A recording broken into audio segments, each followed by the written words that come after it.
Kia ora, good evening. There'll be no overhang MPs in Parliament if the Electoral Commission has its way.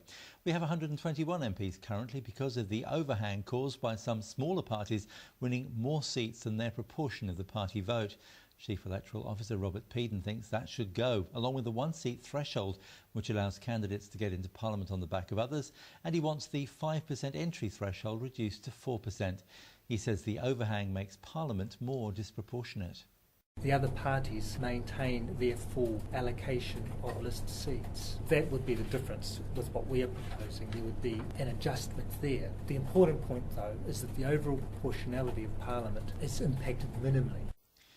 But ACT leader John Banks is blasting the MMP review proposals. He says the Commission's recommendations are woeful. He's particularly blasting it for recommending the removal of the one-seat threshold, which allows the parties who win an electorate seat to bring extra MPs to Parliament, even if they haven't met the threshold.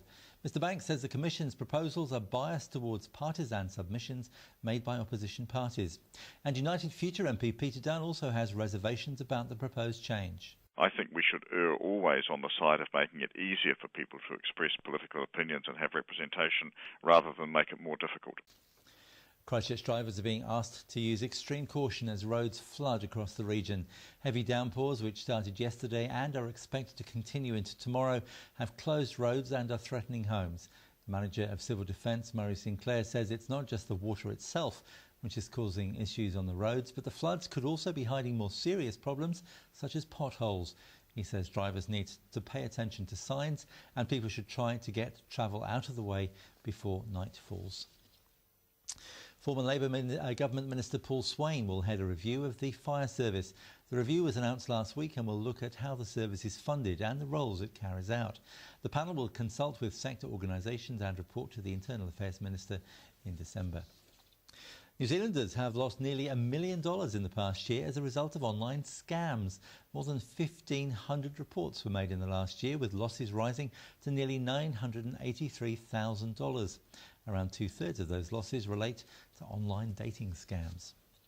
Commissioners are to take the helm of the troubled Kaipara District Council. Local Government Minister David Carter says this follows a request from the local authority. He says the Kaipara District Council is facing a range of problems, including the size of its debts, invalid rates, infrastructure management and loss of community confidence.